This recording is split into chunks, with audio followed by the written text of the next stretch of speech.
안녕하세요. 책 읽어주는 재미입니다. 오늘 소개해 드릴 책은 탈무드와 책은담이 한 권에 들어 있습니다. 소개해 보도록 하겠습니다. 일부 탈무드 중에서 새 친구.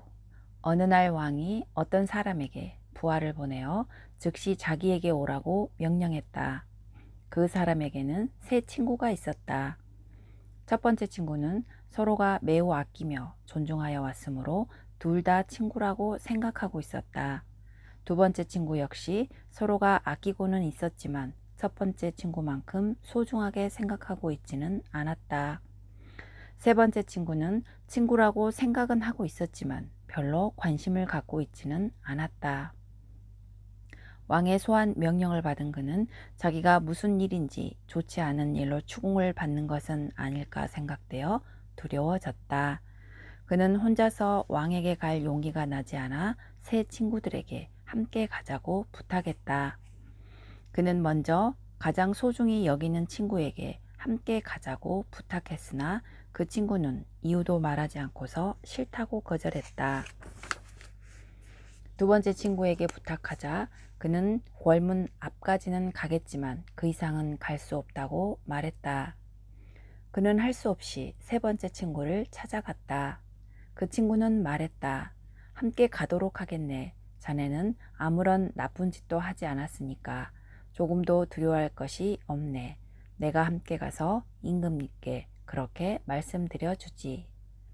왜 세 사람은 제각기 다르게 말했을까? 이 이야기에서 새 친구가 의미하는 것을 한번 생각해 보기로 하자. 그 첫 번째 친구는 재산의 상징이다. 사람이 아무리 돈을 소중히 여기고 사랑할지라도 죽을 때는 고스란히 남겨두고 혼자 떠나야 한다. 두 번째 친구는 친척의 상징이다. 묘지까지는 따라가 주지만 그를 무덤 속에 남겨두고 돌아가 버린다. 세 번째 친구는 선행의 상징이다. 여느 때에는 눈에 잘 띄지도 않지만 죽은 뒤에도 그와 동행하는 것이다. 수르 기원. 태초에 인간이 포도 씨앗을 뿌리고 있었다. 그때 악마가 찾아와서 무얼 하느냐고 물었다. 인간이 대답했다. 나는 지금 놀라운 식물을 심고 있다네. 악마가 말했다. 전에는 이런 식물을 본 적이 없는데. 인간은 악마에게 이렇게 설명했다. 이 식물에는 아주 탐스럽고 달고 맛있는 열매가 열리게 되는데 그 즙을 마시면 아주 기분이 좋아진다네. 악마가 말했다. 그렇다면 나도 꼭 한 몫 끼워주게. 인간이 승낙하자 악마는 양과 사자와 원숭이와 돼지를 끌고 와서 죽인 다음에 그 피를 거름으로 주었다. 이렇게 하여 포도주가 만들어졌다. 술은 처음 마시기 시작할 때는 양처럼 온순하지만 조금 더 마시면 사자처럼 사나워진다. 그보다 더 마시면 원숭이처럼 춤을 추고 노래를 부르며 거기서 더 많이 마시면 토하고 뒹굴고 하여 돼지처럼 취해지게 된다. 술은 악마가 인간에게 준 선물인 것이다. 거미와 모기와 미치광이. 다윗 왕은 평소에 거미는 장소를 가리지 않고 아무데나 거미줄을 치는 더러운 동물이고 아무짝에도 쓸모가 없는 벌레라고 생각하고 있었다. 그런데 어느 전쟁에서 다윗은 적군에게 포위되어 빠져나갈 수 있는 길을 잃고 말았다. 공여지책으로 그는 어떤 동굴 속으로 피신했다. 그런데 그 동굴 입구에는 때마침 거미 한 마리가 줄을 치기 시작하고 있었다. 그를 추격하여 온 병사들은 일단 동굴 앞까지 이르렀지만 입구에 거미줄이 쳐 있는 것을 보고는 동굴 안에 사람이 없으리라 판단해 그냥 돌아가게 되었다. 이렇게 쓸모없다고 생각한 벌레가 목숨을 구해준 것이다. 또 언젠가는 다윗 왕이 적의 장군 침실에 침입하여 칼을 훔쳐온 다음 이튿날 아침 이 사실을 적장에게 알려 나는 그대의 칼을 가져왔을 정도이니 그대를 언제라도 죽일 수가 있다 라고 하며 그를 굴복시키려는 계략을 꾸몄다. 그러나 그 기회가 좀처럼 오지 않았다. 그러던 어느 날 밤 간신히 적의 장군 침실에 잠입하지만 칼이 그 장군의 발밑에 들어가 있어 해낼 수가 없었다. 다윗 왕은 포기하고 돌아가려고 했다. 그런데 바로 그때였다. 모기 한 마리가 날아와 장군의 발에 앉았다. 장군은 무의식 중에 발을 움직였다. 순간 다윗 왕은 칼을 빼냈다. 그리고 또 언젠가 다윗 왕이 적에게 포위되어 위기를 맞았을 때 그는 느닷없이 미치광이 식용을 했다. 적의 병사들은 이 미치광이가 설마 왕이라고는 생각하지 못하고는 지나쳐 버렸다. 이러한 예에서 보듯이 어떤 것이나 세상에 쓸모없는 것은 없다. 그러므로 아무리 하잘것없는 것이라도 절대 소홀히 해서는 안 된다. 육체와 정신. 왕에게는 아주 맛있는 과일이 풍성하게 열리는 나무가 있었다. 왕은 그 과일 나무를 지키기 위해 경비 2사람을 고용했다. 한 사람은 소경이고 다른 한 사람은 절름발이었다. 그런데 2사람은 못된 꾀를 궁리해서 나무의 열매를 따먹는 데 합의했다. 소경이 절름발이를 어깨 위에 태우고 절름발이가 가리키는 방향으로 움직이면서 맛있는 과일을 실컷 훔쳐먹었다. 왕이 크게 진노하여 2사람을 신문했다. 소경은 앞을 볼 수 없었기 때문에 자기는 따먹을 수 없다고 말하고 절름발이는 저렇게 높은 곳에 어떻게 올라갈 수 있겠느냐며 말했다. 그러나 왕은 그것이 일리 있는 말이라고는 생각했지만 2사람 말을 전적으로 믿지는 않았다. 어떤 일에 있어서나 둘의 힘은 하나의 힘보다 위대하다. 사람은 육체만 가지고는 아무것도 할 수 없다. 또한 정신만 가지고도 아무것도 할 수 없다. 육체와 정신이 힘을 합쳐야 좋은 일이건 나쁜 일이건 할 수가 있는 것이다. 위대한 공로자. 왕이 병에 걸렸다. 희귀한 병으로 의사는 왕이 사자의 젖을 먹어야 낫는다고 말했다. 그러나 사자의 젖을 어떻게 구하느냐가 문제였다. 머리가 뛰어난 한 사나이가 사자들이 서식하는 굴에 다가가서 새끼 사자 한 마리를 어미 사자에게 주었다. 열흘쯤 되자 그 사나이와 어미 사자는 꽤 친숙해졌다. 그래서 사자의 젖을 조금 짜낼 수가 있었다. 돌아오는 도중 그는 자기 몸의 각 부분이 서로 다투고 있는 백일몽을 꾸었다. 그것은 신체 중에서 어느 부분이 가장 중요한가 하는 말다툼이었다. 발은 자기가 아니었으면 사자굴이 있는 데까지 찾아가지 못했을 거라고 말하고, 눈은 자기가 아니었다면 볼 수가 없어서 그곳까지 가지 못했을 거라고 주장하고, 심장은 내가 없었다면 여기까지 올 수가 없었다고 제각기 주장했다. 그런데 혀가 느닷없이 말했다. 말을 할 수가 없다면 너희는 아무 쓸모도 없었을 거야. 그러자 신체의 각 부분이 일제히 나서서 나무랐다. 뼈도 없고 전혀 쓸모도 없는 주제에 건방지게 나서지 말라. 혀는 입을 다물고 말았다. 그러던 중 사나이가 궁궐에 도착할 무렵 혀가 말했다. 도대체 누가 가장 중요한지 내가 보여주마. 왕은 그 사나이에게 물었다. 이것이 무슨 젖이냐? 그 사나이가 갑자기 외쳤다. 개 젖이옵니다. 앞에서 혀를 꾸짖었던 신체의 각 부분들은 혀가 얼마나 강력한 존재인지 깨닫고 그에게 사과했다. 그러자 혀는 말했다. 아니옵니다. 제가 잘못 말씀드린 것입니다. 이것은 순수한 사자의 젖이옵니다. 이 이야기는 중요한 부분일수록 자제력을 잃으면 엉뚱한 잘못을 저지르게 된다는 것을 일깨워주고 있다. 솔로몬의 재판. 솔로몬 왕은 이스라엘의 3대 임금 중에 한 사람으로 지혜가 뛰어나기로 유명하다. 안식일에 새 유대인이 예루살렘으로 갔다. 당시에는 은행이 없었으므로 세 사람은 가지고 있던 돈을 어느 곳에 함께 묻었다. 그런데 그들 중 한 사람이 몰래 그곳으로 가서 그 돈을 모두 꺼내갔다. 다음날 세 사람은 현인으로 알려진 솔로몬 왕에게로 가서 세 사람 중에서 누가 그 돈을 훔쳤는지를 판결해달라고 했다. 그러자 솔로몬 왕은 이렇게 말했다. 자네들 문제를 판결하기에 앞서 지금 당장 해결해야 하는 까다로운 사건이 하나 있는데 자네들은 아주 현명한 사람들이니 좀 도와주기 바라네. 솔로몬 왕은 이야기를 시작했다. 한 처녀가 어떤 젊은이에게 시집을 가기로 약속을 했네. 얼마 후에 그 처녀는 다른 남자와 사랑에 빠져 약혼자를 찾아가 헤어지자고 제의를 했네. 그녀는 약혼자에게 위자료를 지불해 주겠다고 말했네. 그러나 젊은이의 위자료 같은 것은 필요 없다면서 처녀와의 약혼을 취소해 주었네. 그런데 그 처녀에게는 재산이 많았기 때문에 어떤 노인에게 유괴를 당했네. 처녀는 노인에게 말했네. 저는 약혼했던 남자에게 파혼할 것을 제의하자 그는 위자료도 받지 않고 나를 해방시켜 주었으니 당신도 똑같은 일을 제게 해주셔야 해요. 그러자 노인도 그녀의 말대로 몸값을 받지 않고 그 처녀를 놓아주었네. 이들 중에서 누가 가장 칭찬받을 행위를 한 사람이라고 생각하는가? 첫 번째 사나이가 말했다. 그야 약혼을 했다가 위자료도 받지 않고 약혼을 취소해준 남자가 가장 칭찬받을 만합니다. 여자의 뜻을 무시하면서까지 결혼하려고 하지 않았을 뿐만 아니라 위자료도 받지 않았기 때문입니다. 두 번째 사나이가 말했다. 아닙니다. 그 처녀야말로 칭찬을 받아 마땅합니다. 그녀는 용기를 내 약혼자에게 파혼을 신청하고 진정 사랑하는 남자와 혼인했기 때문입니다. 마지막으로 세 번째 사나이가 말했다. 이 이야기는 너무 혼란스러워서 어떻게 된 것인지 모르겠습니다.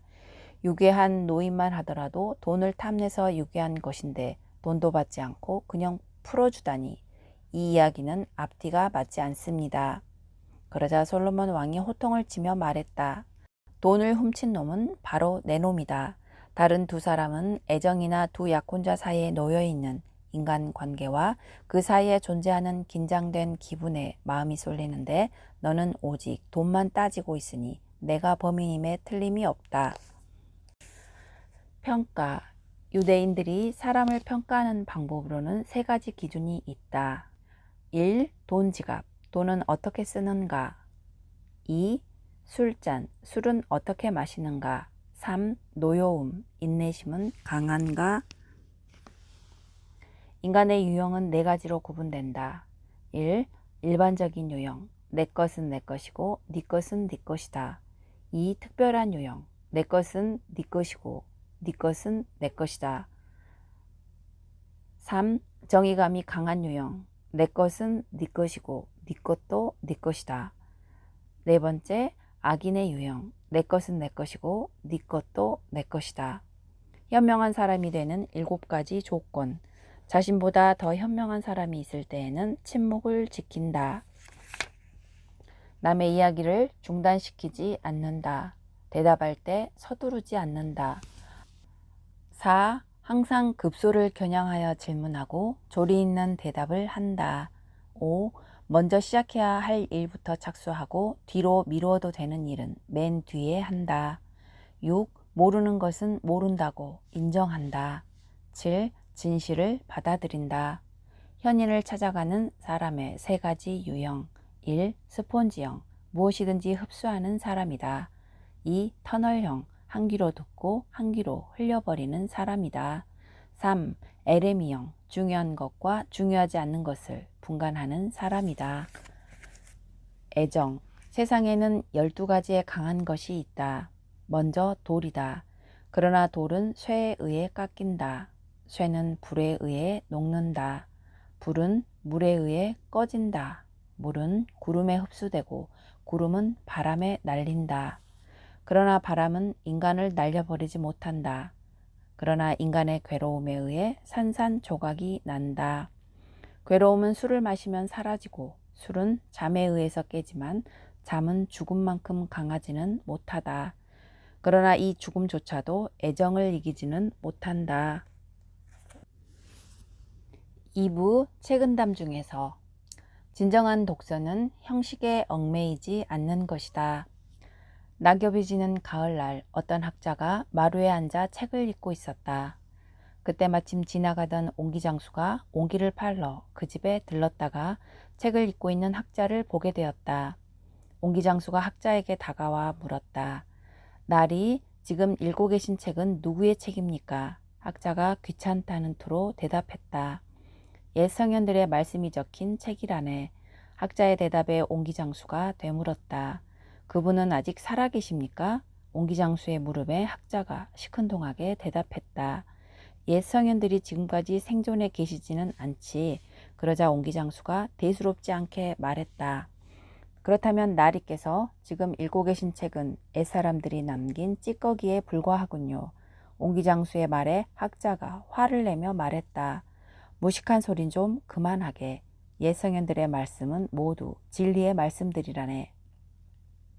자네처럼 무식한 사람이 함부로 그분들을 욕되게 하는 것은 참을 수가 없구먼. 그러면서 학자는 일어나 방으로 들어가려고 했다. 옹기장수는 학자의 뒤에 대고 거침없이 말했다. 날이 제 이야기를 한번 들어보시지요. 저는 저의 일과 비교해서 그렇게 말했을 뿐입니다. 옹기를 빚어 가마에서 구울 때는 적당한 열과 시간이 필요합니다. 그래야만 빛깔이 좋고 튼튼한 옹기를 만들 수 있으니까요. 그렇지만 그런 기술은 아무도 가르쳐주지 않습니다. 오로지 혼자서 오랜 시간 공을 들여 터득해야 하는 것이지요. 마찬가지로 지금 나리께서 읽고 계신 옛 성현들의 말씀도 그분들이 공들여 스스로 터득한 깨달음이지 나리께서 직접 경험해서 깨달은 것은 아니지 않습니까? 그러니 나리께서 성현들의 말씀을 아무리 눈으로 읽는다 해도 직접 체험하여 깨닫지 못한다면 그것은 옛 성현들이 남긴 찌꺼기밖에 더 되겠습니까? 옹기장수의 말을 들은 학자는 한동안 멍하니 제자리에 서 있었다. 사랑과 미움은 꿈속의 꿈일 뿐이다. 어려서부터 홀어머니 밑에서 외아들로 자란 그 남자는 결혼을 한 후 깊은 고민에 빠졌다. 아들을 독점하려는 어머니와 그런 어머니를 이해 못하는 아내 사이에서 심각한 갈등을 겪고 있는 까닭이었다. 하루 일을 마치고 지친 몸으로 퇴근을 하면 어머니가 아들을 방으로 불러 며느리 욕을 했다. 그리고 잠자리에 들려고 자리에 누우면 이번에는 아내가 시어머니를 비난하는 말을 들어주느라 그 남자는 갈수록 말 수가 없어지고 귀가 시간이 늦어지게 되었다. 더 이상 참을 수가 없다고 여긴 그 남자가 하루는 저녁을 먹고 조용히 아내를 불러 말했다. 어쩔 수가 없는 것 같소. 내일부터 어머니가 드시는 우유에 이 약을 한 스푼씩만 타서 드리시오. 앞으로 석 달만 그렇게 하면 우린 편히 지낼 수가 있을 것이오. 어머니가 눈치채지 못하시도록 당신이 잘해야 할게요. 그러면서 그 남자는 놀란 표정으로 자신을 바라보는 아내 앞에 하얀 약병을 내놓았다. 아내는 뭐라 달리 할 말이 없어 그저 말없이 남편이 내놓는 약병만 물끄러미 바라보고 있었다. 다음 날부터 그 남자의 아내는 아침마다 시어머니께 남편이 가져다 준 약을 타서 우유를 따끈하게 데워 갖다 드렸다. 아내는 그 남자의 말대로 시어머니가 혹시 눈치를 챌까봐 정성을 다해 시어머니를 모셨고 이전과는 달리 늘 생글거리는 미소로 대했다. 확연히 달라진 며느리의 태도에 처음에는 전보다 더 쌀쌀맞게 굴던 시어머니도 의아해하면서 날이 갈수록 그런 며느리가 예쁘고 귀엽게 느껴졌다. 시간이 흐를수록 집안은 안정을 찾아갔고 고부간의 사이도 점차 좋아지고 있었다. 어머니는 퇴근을 하고 온 아들을 방으로 불러들이는 횟수가 점차 줄어들었고 잠자리에 누워 시어머니를 힐난하던 아내의 비난도 조금씩 사라지게 되었다. 마침내 석 달을 하루 앞둔 저녁 잠자리에 들려고 누운 남편을 붙잡고 갑자기 아내가 낮게 흐느끼기 시작했다. 여보, 제가 잘못했어요. 알고 보니 어머니는 정말 좋으신 분이세요. 그런 것도 모르고 저는 어머니를 미워하기만 했어요. 어떡하죠? 어머니를 살릴 수 있는 약은 없나요? 아내의 등을 다독거리며 그 남자가 조용히 말했다. 나는 당신이 착한 여자라는 걸 처음부터 알았소. 그래서 당신과 결혼하기로 결심을 했지. 그러나 너무 걱정 말아요. 내가 당신에게 준 약은 다름 아닌 소화제였으니까. 그 남자의 말을 들은 아내는 다소 어리둥절한 표정이더니 이내 남자의 목을 꼭 껴안고 소리내어 울기 시작했다. 자신을 향한 남편의 배려가 진정한 사랑이라는 것을 알았기 때문이었다. 몸도 마음도 자유롭게 하라. 깨달음에 이른 수도승이 혼자 외진 산길을 걸어가고 있었는데 포악하기로 소문난 강도를 만나게 되었다. 강도는 수도승의 목에 칼을 들이대며 말했다. 목숨이 아깝거든 가진 걸 몽땅 내놓아라. 그러나 수도승은 전혀 두려워하는 기색이 없이 말했다. 그거 참 듣기 좋은 말이군. 그렇지 않아도 마음속에 보물이 너무 가득해서 어디에다 덜어버리고 싶었는데 자네가 가져가기만 한다면 그 얼마나 고마운 일인가. 신경 쓰지 말고 모두 가져가게나. 수도승의 뜻밖의 말과 행동에 놀란 강도가 되물었다. 마음속에 보물이라니 그게 무슨 소리지? 수도승은 표정을 진지하게 바꾸더니 강도에게 물었다. 마음속의 보물이 무엇인지 알고 싶은가? 그렇다면 먼저 나의 질문에 대답을 해주게. 그러면 나도 자네의 질문에 대답을 해주지. 강도는 수도승을 경계하는 눈초리로 쳐다보며 대답했다. 좋아, 궁금한 게 뭔가? 수도승은 강도를 똑바로 쳐다보며 말했다. 자네가 이런 짓을 하는 이유가 뭔가? 수도승의 무릎에 강도가 우습다는 표정으로 대꾸했다. 그 대답은 아주 간단하다.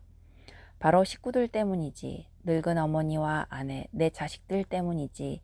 난 단지 그들을 먹여 살리기 위해 나쁜 줄은 알면서도 어쩔 수 없이 하는 것이지. 강도의 대답에 수도승이 재차 물었다. 그럼 한 가지만 더 묻지. 만약 자네가 저지르는 이 악행의 업보를 식구들 중 자네 대신 받을 사람이 있겠는가? 강도는 잠시 생각하더니 대답했다. 식구들은 당연히 나를 대신해서 그 업보를 받을 것이다. 왜냐하면 같이 먹고 살기 위해 내가 이런 짓을 하는 것이니까. 그러면서 강도는 뭔가 미심쩍은 듯 말끝을 흐렸다. 그때를 놓치지 않고 수도승이 한 가지 제안을 했다. 좋아, 그렇다면 나와 내기할까? 나를 나무에 묶어놓고 집으로 돌아가 식구들에게 죽은 다음 자네가 진 업보를 대신 받아줄 사람이 있느냐고 어디 한번 물어보게나. 만약 그런 사람이 있다면 마음속의 보물뿐만 아니라 내가 가진 황금까지도 모두 자네에게 순순히 내주겠네. 그 말을 들은 강도는 곧장 수도승을 묶어놓고 집으로 향했다. 집으로 돌아온 강도는 제일 먼저 아내에게 물었다. 여보, 당신은 내가 이승에서 지은 업보를 대신 받아줄 수 있겠지? 뜻밖에도 그 말을 들은 아내는 이렇게 반문했다. 나는 당신이 저지른 잘못에 대해서 아무런 책임이 없어요. 그런데 왜 당신의 업보를 제가 대신 받아야 하는 거예요? 아내의 말을 들은 강도는 이번에는 어머니에게로 갔다. 심하게 생각하자면 아내와는 피 한 방울 안 섞인 남남이니까 그럴 수도 있다고 치고 그래도 자신을 낳아 기른 어머니만은 다를 것이라고 생각했다. 그렇지만 어머니의 대답은 강도를 더 큰 슬픔 속으로 빠뜨렸다. 무슨 말이냐? 내가 너의 업보를 대신 받다니 너를 낳아 기른 것만으로도 부족해서 이제는 업보까지 대신 받아달라는 거냐? 이런 불효막심한 녀석. 강도는 비로소 깨달았다. 이 세상 어느 누구도 자신이 지은 죄의 업보를 대신 받아줄 수 없으며 결국 자신이 저지른 일에 대한 책임은 오로지 자신만이 질 뿐이었다. 강도는 힘없이 수도승에게 돌아와 무릎을 꿇었다. 이제 모든 것을 알겠습니다. 당신의 말처럼 식구들은 내가 지은 업보를 저 혼자의 책임이라고 몰아붙였습니다. 당신이 가지고 계신 마음의 보물이 무엇인지 이제부터 제게 가르쳐 주십시오. 수도승은 강도의 축 늘어진 어깨를 붙잡아 일으켰다. 그리고 강도를 데리고 길고 험한 수행의 길을 정처 없이 떠났다. 세상에 있으면서 세상을 벗어나라. 한 제자가 스승에게 물었다. 스승님은 모든 사람이 다 옳다고 인정하는 참다운 도가 무엇인지 알고 계십니까? 모른다네. 그렇다면 그것을 알지 못한다는 것을 알고 계시군요. 그것도 모르네. 그렇다면 아는 것이 아무것도 없단 말씀이십니까? 그것도 모르지. 그러나 굳이 말한다면 우리들이 안다고 믿는 것은 실은 모르는 것인지도 모를 일이며 모른다고 생각했던 것이 아는 것인지도 모를 일이네. 생각해보게. 인간은 다습한 곳에 살면 신경통이나 반신불수에 걸리기 쉽지만 미꾸라지는 어떤가? 또한 원숭이와 미꾸라지 그리고 인간 중에서 누구의 거처가 가장 훌륭하다고 말할 수 있겠는가? 먹는 것도 마찬가지네. 인간은 소나 돼지를 먹지만 토끼나 사슴은 풀을 먹으며 짐승은 뱀을, 솔개와 까마귀는 쥐를 즐겨 먹지. 그러니 이들 가운데 누가 올바른 음식 맛을 알고 있다고 할 수 있겠는가? 또 있네. 원숭이는 같은 원숭이를 암컷으로 삼고 고라니는 사슴과 교미를 하며 미꾸라지는 물고기와 사이좋게 지내지. 양귀비는 사람들로부터 미인이라는 칭송을 듣지만 물고기는 이를 보고 무서워 물속으로 숨어버리고 새는 하늘 높이 날아가 버리고 사슴은 습속으로 달아나 버리네. 그러니 이들 가운데 누가 아름다움을 알고 있다고 말할 수 있겠는가? 그런 상황이니 어찌 내가 무엇을 알고 무엇을 모른다고 확신하여 말할 수 있겠는가? 사람은 공연히 마음의 괴로움을 채운다. 부부가 배를 타고 여행을 하던 어느 날 갑자기 폭풍이 몰아쳐 배가 기우뚱거렸다. 배가 언제 뒤집힐지 모르는 긴박한 순간이었다. 아내는 두려움에 몸을 벌벌 떨었다. 그러나 남편은 수없이 많은 전쟁에 참가한 담대한 무사였던 것이다. 아내가 그런 남편에게 말했다. 당신은 이런 상황에서도 돌부처처럼 가만 앉아만 있는 거예요. 그러자 남편은 아무 말 없이 칼을 빼어들어 칼끝을 아내의 목에 겨누었다. 그러자 아내가 피식 웃었다. 아내의 웃는 모습을 본 무사가 물었다. 왜 웃지? 칼이 당신 목을 겨누고 있는데 어떻게 웃을 수 있지? 내가 조금만 잘못 움직여도 목이 달아날 판국인데 말이야. 이에 아내가 말했다. 물론 칼은 무섭지요. 하지만 당신 손에 들어있는 한은 무섭지 않아요. 무사는 아내의 말에 칼을 치우며 말했다. 여보, 폭풍도 이와 마찬가지지요. 폭풍은 신의 손에 있는 것이요. 내가 믿고 있는 존재의 손에 들어있는데 두려워할 이유가 있겠소? 지금까지 시청해 주셔서 감사합니다.